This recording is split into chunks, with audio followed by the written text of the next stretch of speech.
Oke, bismillahirrahmanirrahim. Selamat datang kembali teman-teman semua di pembelajaran front-end web development menggunakan React.js. Dan pada video kali ini kita akan membahas state management lanjutan, advanced state management. Nah, yang pertama kita akan lebih jauh nih mengenal konsep namanya lifting state up. Lifting state up ini adalah pola di mana state yang awalnya dimiliki oleh beberapa komponen children dipindahkan ke komponen induk terdekat yang sama-sama membutuhkan state tersebut. Nah, ini memungkinkan komponen parent atau induk ya untuk menjadi sumber kebenaran untuk state tersebut dan meneruskannya ke komponen anak melalui props. Nah, kapan sih kita pakai lifting state up? Kita pakainya ketika dua atau lebih komponen children perlu berbagi state yang sama. Dan juga ketika si komponen parent perlu mengkoordinasikan state dari beberapa komponen children ya. Ya, langsung aja kita praktekin. Coba di sini kita bikin satu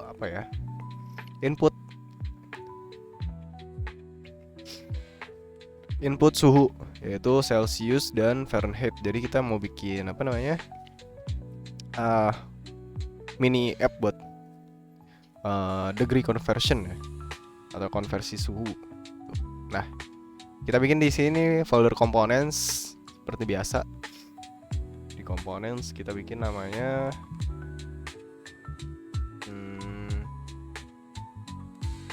ada namanya temperature input.tsx.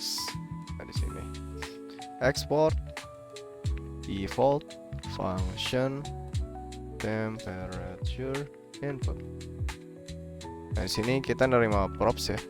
Nanti kita restructure. Lalu di props ini ada temperaturnya, ada on temperature change, dan ada scale-nya. Scale dengan props.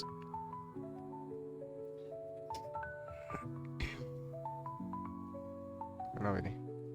Oh, sorry, ini typo ya, props. Oke. Nah, di sini kita bikin objek const scale names. Jadi nanti di parent-nya ya, di props-nya kita cuma ngirim satu huruf aja nih. Kalau dia C berarti dia Celsius. Kalau dia F berarti dia Fahrenheit. Nah, di situ scale names ya. Nah, di sini kita return. Return.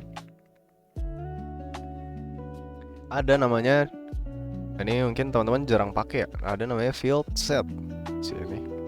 Terus ada legend. Masukkan suhu dalam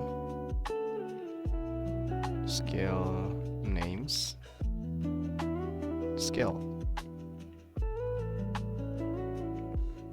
sini. Nah, terus ada inputnya sini. Sini value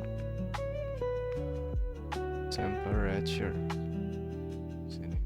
Lalu ada di sini on change ya, sama dengan on temperature change.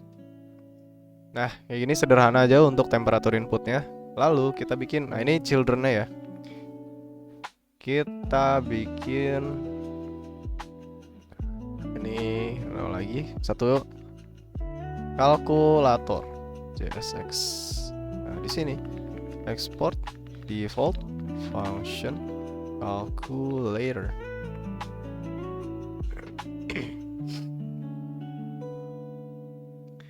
Nah, di sini kita bikin ada state nih. State temperature, set temperature. Sama dengan use state. Dia awalnya string kosong.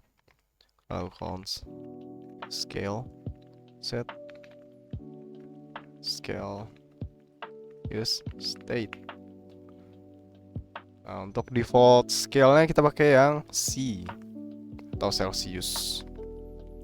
Nah, sekarang kita bikin namanya function buat nge-handle si perubahan derajat Celsius. Set temperature. Nah, di sini const handle Celsius change. So dengan temp. Nah, ini temp ini adalah parameternya. Temperature. Set temperature-nya temp. Nah, ini temp ini nanti dia adalah number, berapa temperaturnya. Set scale C. Nah, di sini sama kita bikin yang untuk Fahrenheit. Const handle Fahrenheit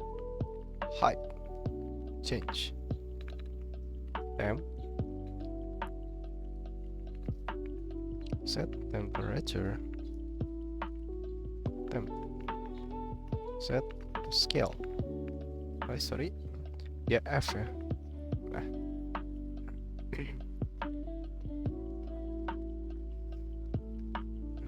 Nah, di sini kita return diff. Di sini H2 kalkulator suhu lifting state up. Lalu kita panggil di sini temperature input. Nah, di sini jadi nanti ada dua komponen input ya. Yang pertama scale-nya dia C. Lalu ada temperature-nya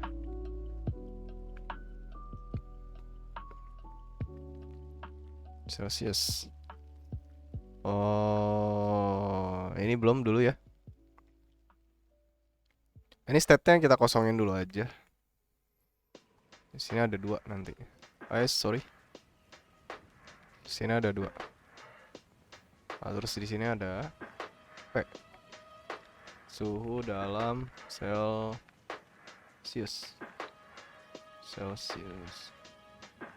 Nah, ini kita kosongin dulu aja suhu dalam Fahrenheit. Nah, di sini kita bikin perhitungannya. Sini di bawah aja ya. Function to Celsius. Ya. Fahrenheit. Nah, di function to Celsius ini adalah converter ya.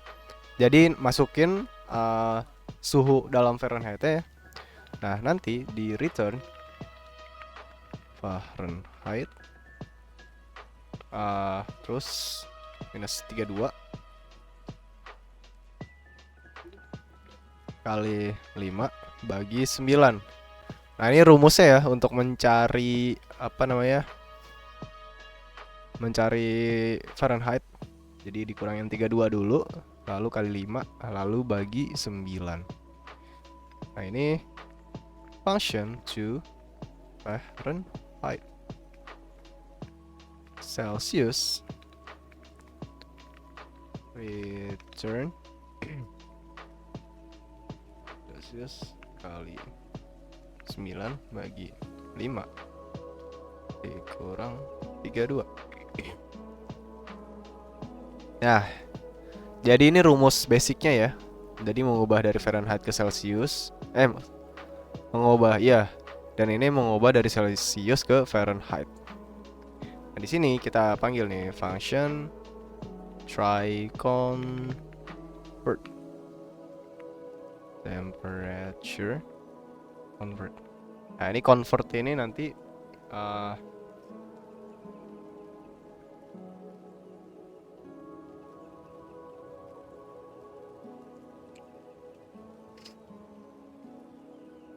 convert ini nanti jadi callback ya. Kita akan ngirim nih convert ini apakah to Celsius atau to Fahrenheit gitu. Nah, ini try convert. Lalu di sini const inputnya sama dengan parse float temperature. Jadi kita bikin inputnya jadi plot dulu ya awalnya. If number is none, input return string. Nah, di sini kita error handling nih. Jadi ketika dia not a number, kita returnnya string kosong aja. Si function try convertnya. Jadi jangan ngembaliin jangan maksain melakukan perhitungan kalau inputnya bukan angka. Oke. Nah, lalu selanjutnya di sini const output sama dengan convert input.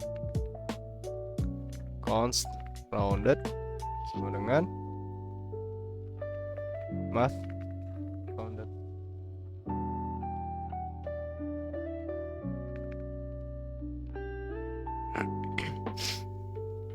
Nah, rounded ini dia math round output dikali 1000 dibagi 1000. Nah, lalu kita return rounded to string. Nah, jadi seperti ini. Nah, lalu di sini kita bikin const Celsius sama dengan kita ngecek nih scale-nya C apa bukan. Pertama, ini kita ternary. Kalau dia scale-nya C, kita try convert temperature terus to Celsius. Kalau enggak, balikin aja temperaturnya. Oke. Nah, di sini const Fahrenheit. Oh, sorry, ini scale-nya apakah F ya? Jadi kalau dia scale-nya F, di-convert dulu. Kalau dia scale-nya C, nanti balikin aja langsung temperaturnya. Sama dengan scale C ini ya. Try convert temperature to Fahrenheit.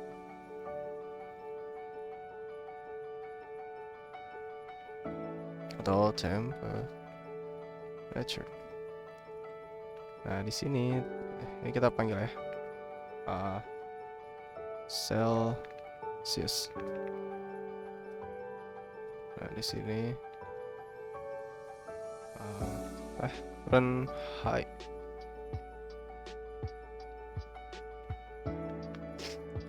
Nah, oke. Kita panggil dulu aja langsung di app JSX.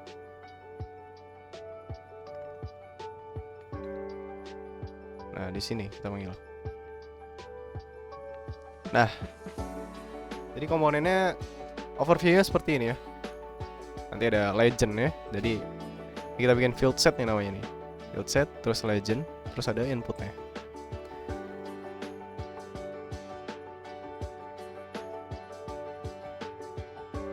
Nah, di sini karena dia temperatur input, dia penerima props ya di sini. Tuh ada temperatur, ada on temperature change, ada scale, gitu ya. Nah, kita bisa kasih di sini nih di kalkulatornya. Jadi ada temperature.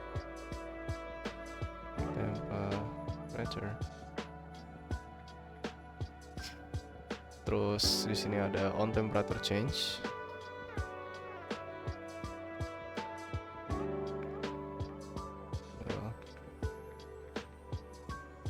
Di sini handle Celsius change.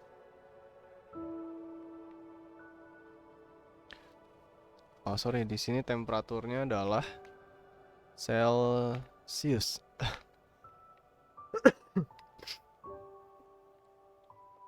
Temperature change. Lalu scale-nya dia C. Nah kayak gitu. Ini kita hapus. Kita duplikat aja ini. Nah ini kita ganti jadi Fahrenheit. Handle change. Scale-nya F. Ini ya.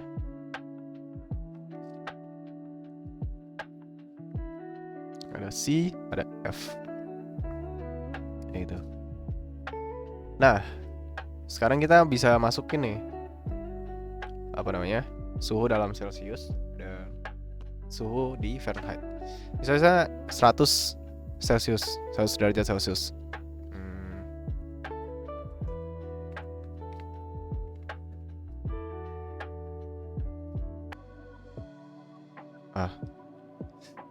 Sorry teman-teman, ada sedikit kesalahan di sini. Harusnya bukan kayak gini ya.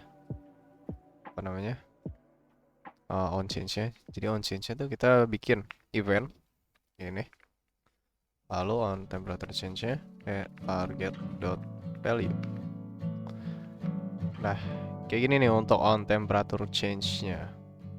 Target value dan scale.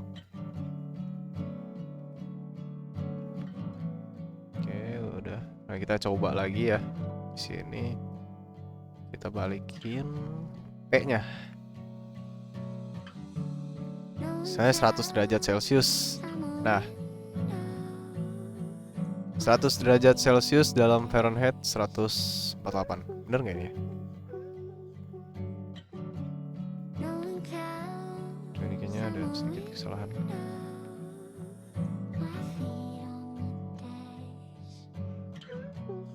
Celsius.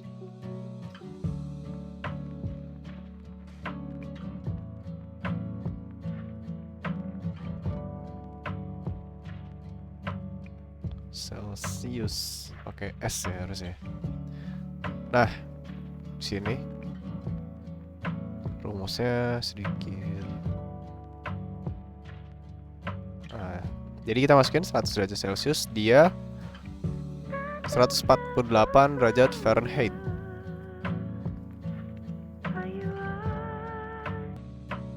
Oh iya, sorry teman-teman. Ini bagi 5-nya ternyata harusnya di dalam ya. Nah, kayak gini nih harusnya. Nah, ini kita bungkus lagi aja sama kurung. Dia kenapa autocomplete-nya error?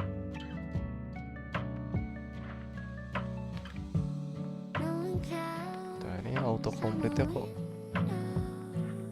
kali 9 bagi 5 dulu, baru ditambah 32.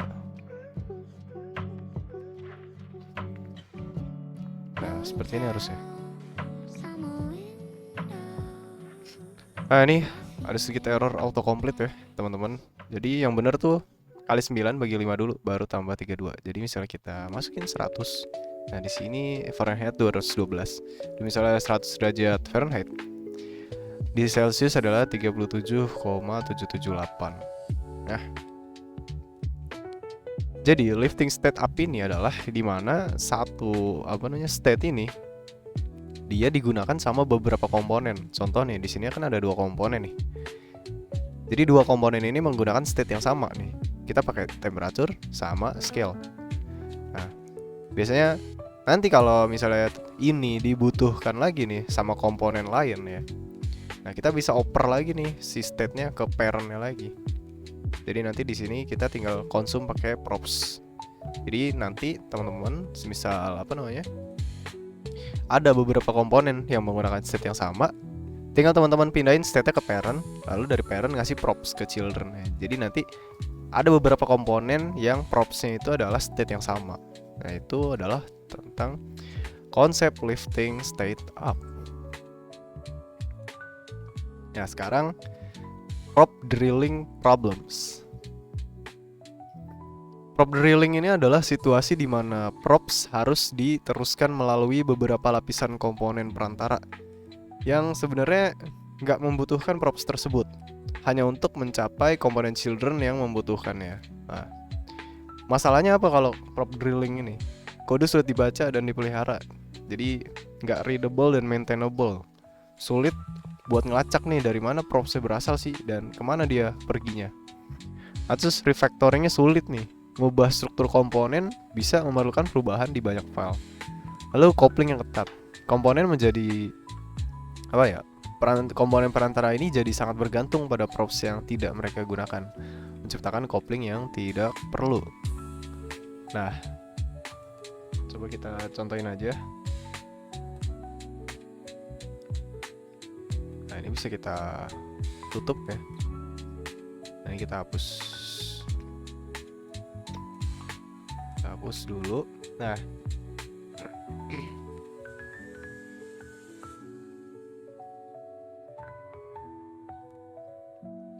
langsung aja ya. Misalnya kita di sini punya beberapa komponen nih. Jadi di app ini ada objek user, theme-nya dark atau light gitu ya. Nah, terus di sini kita mau ada toolbar user. Nah, di sini nih user ini di prop drilling. Jadi dari toolbar ini masuk nih propsnya user. Padahal toolbar itu nggak make si user. Nah, dari toolbar ini dikirim lagi ke profile user sama dengan user. Nah, di sini di profile dia ngirim lagi ke avatar sama theme display. Kayak gini. Nah, inilah komponen avatar dan theme display. Nah, di sini kita bisa lihat nih profile sama toolbar itu dia nggak perlu sebetulnya si props user ini kan. Tapi karena kita harus ngirim dari sini dari app ke avatar dan theme display ya, mau gak mau kita harus pakai prop drilling kalau kita mau ngirimnya pakai props. Nah, dari contoh tadi ya, toolbar dan profile ini tidak menggunakan user atau theme secara langsung, tapi mereka harus meneruskannya ke bawah ke children ya. Nah, ini adalah prop drilling. Nah, nanti kita akan bahas nih solusi untuk prop drilling. Yang pertama ada konteks API untuk berbagi data yang dianggap global untuk pohon komponen. Misalnya tema, informasi pengguna yang diautentikasi. Jadi user yang sedang login gitu ya. Lalu yang kedua ada namanya component composition. Jadi meneruskan komponen sebagai children atau props, alih-alih data mentah. Lalu yang terakhir ini ada state management libraries kayak Redux atau Zustand untuk state yang sangat kompleks dan global.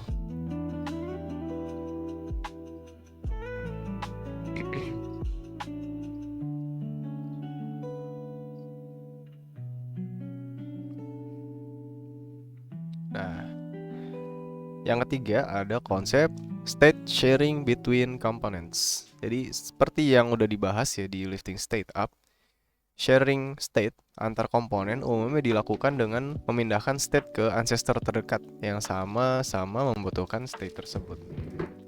Kayak gitu. Nah, pola umumnya sharing state between components. Yang pertama, state ini ada di komponen parent ya. Jadi komponen parent punya state dan meneruskan ke anaknya melalui props. Yang kedua ada function callback di parents. Jadi si parent ini juga meneruskan function callback ke komponen children melalui props. Nah, yang ketiga ini polanya itu komponen children yang manggil callbacknya. Jadi ketika si komponen children perlu update state-nya di parent, dia panggil fungsi callback yang diterima. Lalu dia dia forward data yang diperlukan. Nah, ini menciptakan aliran data satu arah yang jelas dari atas ke bawah, dari parent ke children melalui props. Dan dari bawah ke atas dari children ke parentnya itu melalui function callback. Jadi karena si props ini adalah read only ya, nggak bisa dirubah, makanya merubahnya adalah dari parent juga tapi menggunakan function callback. Kayak itu untuk state sharing between components. Nah, selanjutnya kita akan ngebahas use reducer hook introduction. Nah, use reducer ini adalah hook alternatif untuk use state yang dia tuh lebih cocok untuk mengelola state yang kompleks atau ketika state berikutnya bergantung pada state sebelumnya. Nah, si use reducer ini terinspirasi sama polanya Redux. Nah, use reducer ini dia terima dua argumen. Yang pertama ada reducer function ya. Jadi function yang menerima state saat ini dan sebuah action, lalu mengembalikan state yang baru. Lalu yang argumen kedua adalah initial state, jadi nilai awal dari state-nya. Nah, Si use reducer ini dia returnnya array. Ada dua elemen. Yang pertama state-nya, yaitu variable state saat ini. Yang kedua ada namanya dispatch function. Jadi fungsi yang kita panggil untuk mengirimkan dispatch atau sebuah action ke reducer untuk memperbarui state-nya. Nah, kita coba praktek aja. Nah, di sini app-nya kita kosongin. Ini kita hapus dulu. Di sini juga kita hapus. Oke. Nah, di sini kita kosong dulu.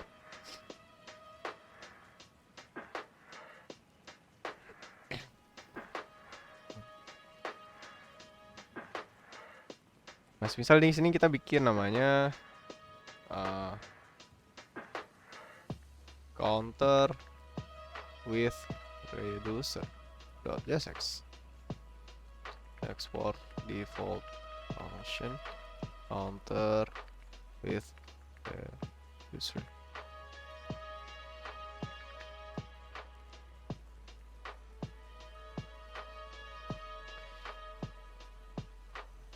Nah, jadi yang pertama ketika kita mau bikin use reducer ya, kita bikin functionnya dulu nih, function counter reducer kayak gini. Nah, seperti yang udah tadi dibahas ya, dia nerima dua argumen, ada parameternya, state, action sini. Nah, lalu di dalam ya untuk reducer ini kita pakai switch case. Switch, misalnya di sini action type. Nah, jadi kita bisa nentuin beberapa type nih untuk si state-nya, di si action-nya. Jadi misalnya case-nya ada increment. Ketika case-nya increment, kita return count. State count -1. Nah, jadi state ini adalah default state-nya ya, seperti yang tadi dijelasin. Ini adalah initial state atau state yang sedang yang lagi berjalan nih, state yang sekarang. Jadi ketika di increment, state yang sekarang, angka yang sekarang akan dikurangin 1. Lalu kalau kita increment ini ditambah 1 ya. Lalu kita bikin case decrement. Return count-nya sama dengan state count -1. Nah, ini untuk decrement. Lalu kita ada case juga namanya reset. Case reset ini kita mau ngembaliin count-nya jadi 0, jadi 0. Tuh. Default. Nah, kita ini handling error ya. Jadi kalau dia nggak increment, decrement atau reset, kita throw new error. Begini aja, cukup.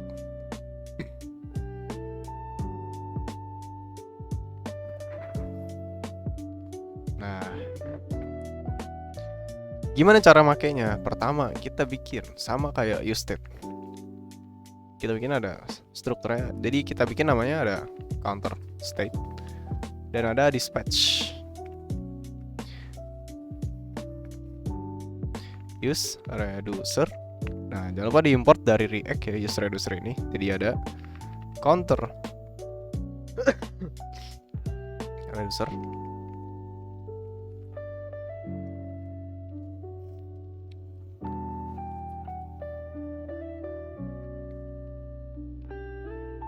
Nah, sorry, sebentar. Misalnya ini kita tutup dulu. Nah, biar lebih jelas ya. Nah, di sini di use reducer ini kita panggil nih. Nah, soalnya kalau counter state-nya bebas. Nanti teman-teman misalnya mau ada name state, ada state yang lain ya, itu penamaannya bebas. Tapi untuk convention dia pakai state. Jadi state-nya ini adalah inisialnya nih. Nanti buat yang akan di panggil nantinya si state-nya ini. Nah, dispatch ini adalah action-nya nanti.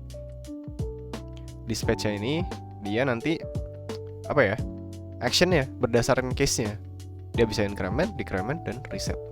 Nah ini untuk dispatch ini teman-teman nggak usah ganti-ganti, jadi namanya dispatch saja untuk mengikuti convention dari React-nya. Nah, seperti yang udah dibilang tadi ya, use reducer ini nerima 2 argumen atau parameter. Jadi counter reducer ini adalah function-nya nih, function yang isinya adalah switch case. Lalu ada initial state-nya, count 0, kayak gitu. Ini defaultnya state-nya. Nah sekarang kita coba praktekin. Di sini kita bikin div aduh counter dengan use reducer p count state. Nah karena counter state ini dia objek ya, objek yang dimana ada property count. Jadi kita akses nih counter state count. Nah use reducer juga biasanya memang dia berbentuk objek ya. Jangan teman-teman bungkus langsung ke satu nilai. Jadi teman-teman bungkus ke variabel ini. Counter state count. Nah lalu di sini ada beberapa button. Yang pertama button tambah. Nah button tambah ini on click ya,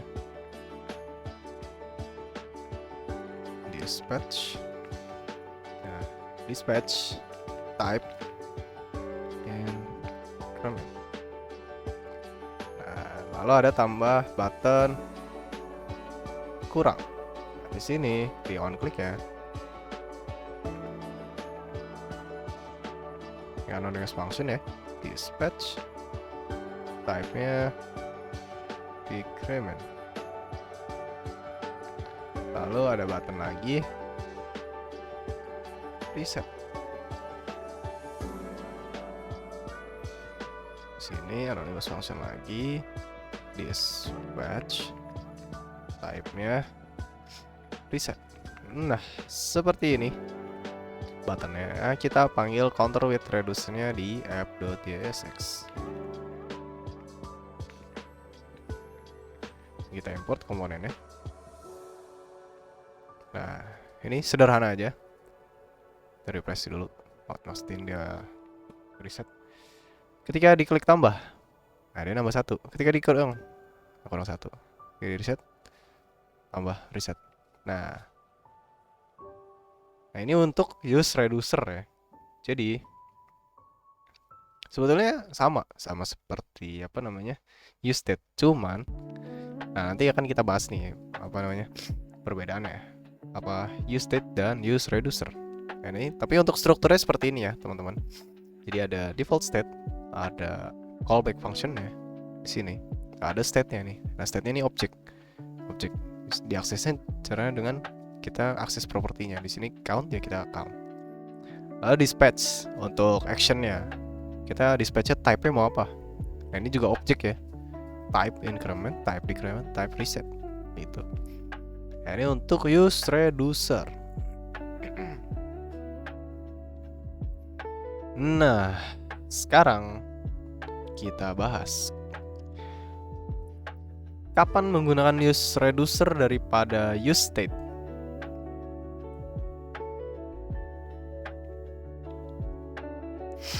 Nah, ketika logika state kompleks, sebentar. Oke.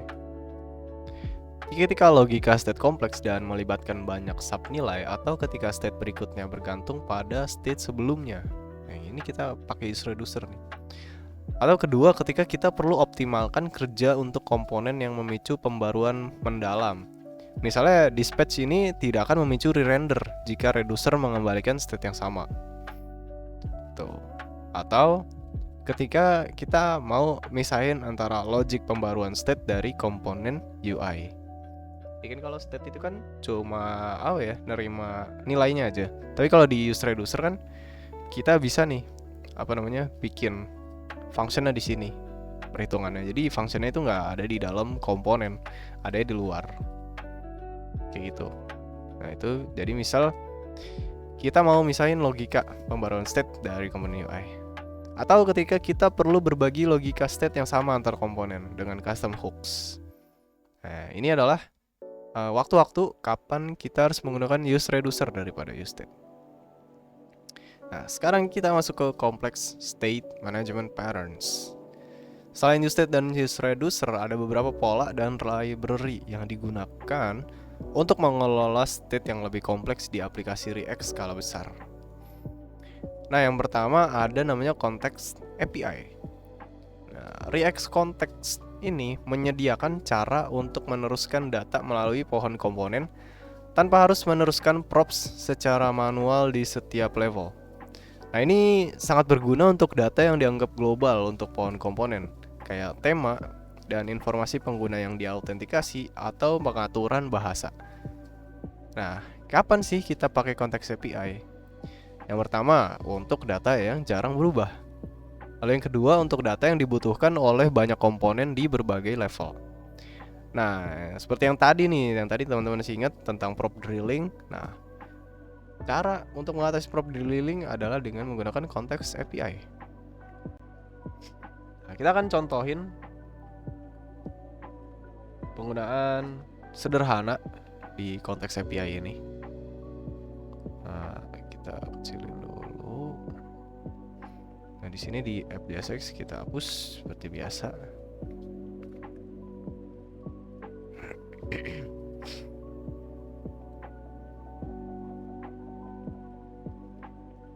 Nah, lalu pertama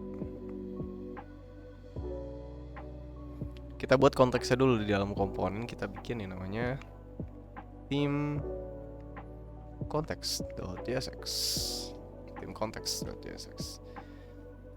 Yang pertama adalah kita bikin variabel const theme context sama dengan create context. Nah, jadi pertama kita bikin konteksnya dulu.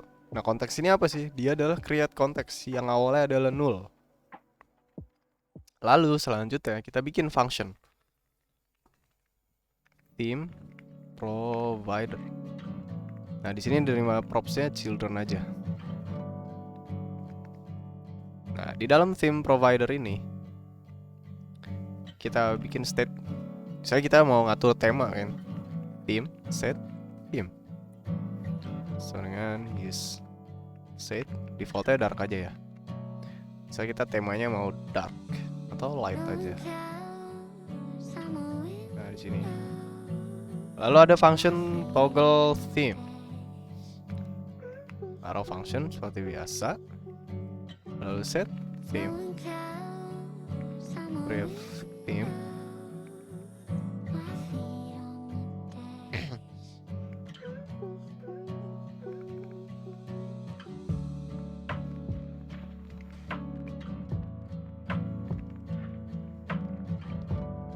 Ini tanda tanya light.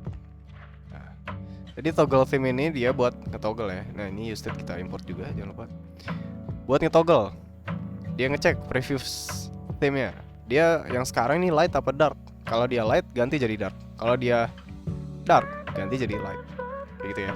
Pakai ternary ini. Dia ngecek nih di sini boolean. Kalau prev theme-nya sama light, dia true, maka ganti jadi dark. Kalau dia false, jadi light. Oke. Nah, lalu kita bikin namanya context value. Context value-nya sama dengan theme dan set toggle theme. Nah, ini nih context value-nya adalah konteks yang akan bisa dikonsum nih. Nah, kita kan bakal bikin apa namanya? Yang bisa dikonsum tuh ada dua. Yang pertama state-nya, theme-nya, dan ada namanya callback function-nya ya, toggle theme-nya. Seperti kayak tadi yang si parent ngoper props ke children ya, sama. Jadi yang kita oper nanti ini ada dua nih, ada theme ya dan ada toggle theme. Nanti kalau teman-teman ada function lagi, ada state lagi, nah teman bisa kirim lebih banyak lagi, nggak cuma dua aja. Nah, terus terakhir kita return. Kita return namanya theme provider.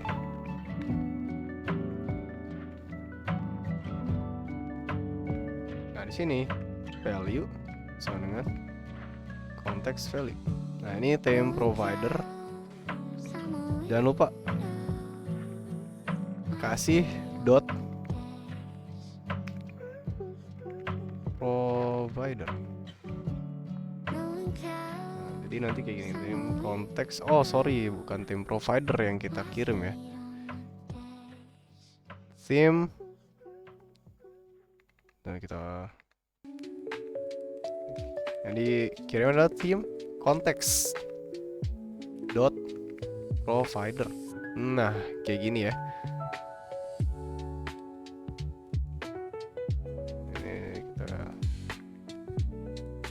Ini auto complete-nya agak aneh ya, nggak apa-apa. Theme context dot provider.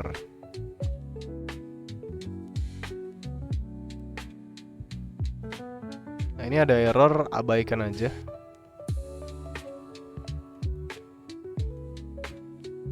Oke, kalau udah bener ya.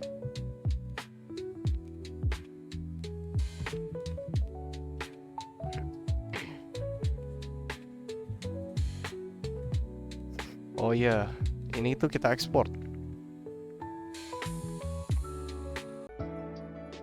Oke, kita lanjut ya di theme konteks ini. Nah, ini ada error. Sebetulnya ini nggak terlalu apa ya? Di awal-awal kayaknya nggak terlalu harus. Jadi kita bisa, kalau teman-teman mau matiin errornya, tinggal kasih komentar kayak gini aja. Asli disable React refresh on the export components. Ini jadi kayak gini. Nah, inilah struktur awal buat use context kita ya. Ada theme konteksnya. Jadi ada theme konteks, dia create konteks dong, gitu kan? Lalu ada theme provider, yang dia nerima children, kayak itu. Nah, lalu kita export. Maksudnya kita return theme context provider. Value-nya adalah context value. Nah, value-nya ini yang kita kirim nih. Ada theme dan toggle theme-nya. Kayak gitu. Nah, sekarang kita coba buat kita apa namanya? Akses ya. Di sini kita mau coba bikin namanya theme button.csx. Nah, di sini kita bikin biasa export default function theme button. Nah, kita nggak nerima props di sini kah? Nah, ini kita kosongin dulu. Nah, gimana caranya buat nerima value theme dan toggle theme tadi? Nah, caranya adalah dengan const theme toggle theme sama dengan use context. Kita terima theme context. Nah, kayak gini. Use context theme context. Theme context-nya diimport dari yang tadi ya. Use context ini bawaan dari React. Kayak gitu. Nah, di sini kita return button-nya. Button. Ganti tema. Theme. Dan di sini kita kasih sedikit styling lah ya. Biar kelihatan kalau ini tema light atau tema dark. Di sini kita kasih background color. Misalnya theme light. Nah, kita cek theme-nya light atau enggak. Kalau dia light, colornya adalah EE. Kalau dia dark 333 nah gitu. Nah, ini background color. Terus colornya buat teks apa namanya? Teks di buttonnya ya. Sama theme light. Kalau dia apa namanya? Nah, ini kebalikannya. Kalau dia buttonnya cerah apa light warna sorry.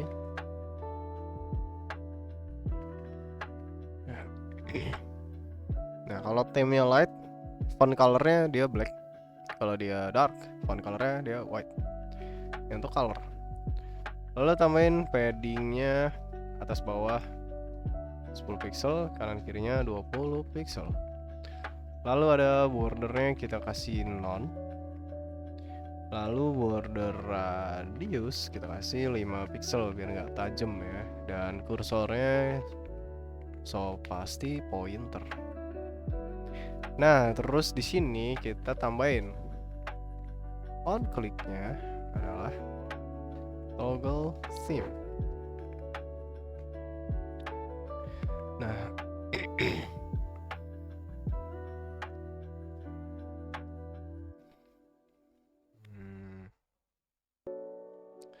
nah di sini terus kita bikin satu lagi nih namanya themed paragraph.jsx. Sorry.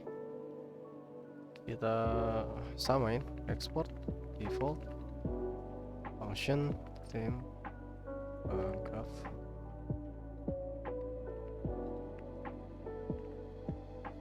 Return P. Ini adalah paragraph dalam tema theme. Nah, theme seperti kayak tadi sama theme objek ya, bukan array. Theme toggle theme sama dengan use context. Theme context. Nah, kayak gini. Oh sorry, ini kita nggak pakai toggle theme ya di sini. Kita cuma manggil theme doang. Di sini terus kita pakai styling. Stylingnya color, theme, light, F5, kalau dark, ada dulu. Terus background colornya, theme, light.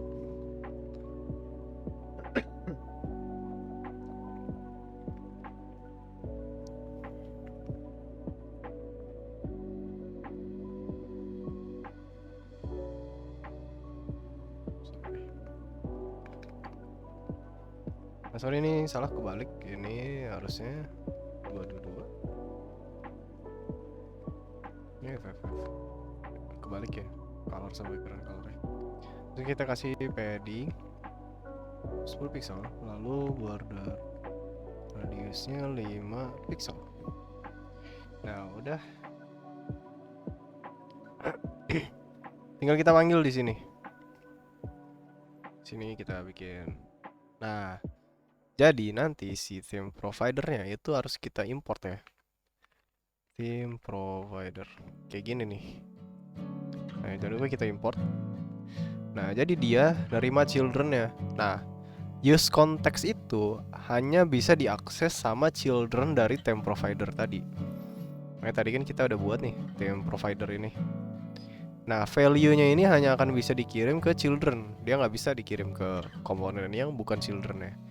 Makanya kita di sini di dalam theme provider ini kita bikin div, terus ada H2. Saya contoh context API. Terus di sini kita panggil theme button dan ada named paragraph. Nah, ini adalah paragraf dengan tema light dan ini adalah button ganti tema light. Nah, di sini kita kasih styling sedikit, style, terus paddingnya 20 pixel, terus text align-nya center. Nah, ini ya, biar sedikit rapi. Nah, ini adalah contoh penggunaan konteks. Jadi dibungkus nih sama theme providernya. Nah, ini pas diklik, nah ganti temanya jadi dark. Ini light, dark, light, light. Nah, kayak gitu. Nah, ini adalah simulasi dari dark mode dan light mode yang sebenarnya. Nanti untuk dark mode dan light mode itu agak kompleks ya untuk di React. Nah, tapi secara garis besar dia kayak gitu. Jadi dia ngecek ke konteksnya. Temanya ini yang sekarang dark apa light. Kalau dia dark, berarti fontnya warna apa, backgroundnya warna apa. Jadi seperti itu. Untuk konteks API. Nah, selanjutnya state management libraries, Redux dan Zustan. Nah, untuk aplikasi yang sangat besar dan kompleks dengan state yang dibagi di banyak tempat dan sering diupdate, library management state eksternal bisa jadi solusi yang lebih terstruktur. Ada dua yang sering dipakai. Yang pertama dari Redux. Jadi di Redux ini adalah library management state yang paling terkenal. Dia menyediakan single source of truth untuk state aplikasi kita. Dan ini kurva pembelajarannya cukup curam ya, tapi sangat kuat dan dapat diskala. Nah, untuk Zustan ini adalah alternatif dari Redux yang lebih ringan dan modern. Nah, biasanya kalau yang aplikasi-aplikasi sederhana lebih baik pakai Zustan aja. Karena ya ini dia, seringkali Zustan ini dipakai untuk API yang lebih sederhana dan kurang boilerplate-nya gitu. Jadi lebih lebih clean untuk Zustan ini dibanding Redux. Oke. Nah ini, memilih pola state management yang tepat sangat bergantung pada ukuran dan kompleksitas aplikasi Anda. Untuk aplikasi kecil hingga menengah, use state, use reducer, dan konteks API seringkali udah cukup. Untuk aplikasi yang lebih besar, kita harus pertimbangin library management state eksternal. Nah, mungkin kedepannya kita bakal bahas tentang third library management untuk state ya. Tapi untuk saat ini kita akan fokus di use context, karena ini basicnya ya. Jadi teman-teman harus pahamin dulu konteksnya seperti apa, baru nanti teman-teman pakai si Redux atau Zustan. Oke, sudah selesai materi pembelajaran pada video kali ini. Terima kasih, semoga bermanfaat. Stay coding.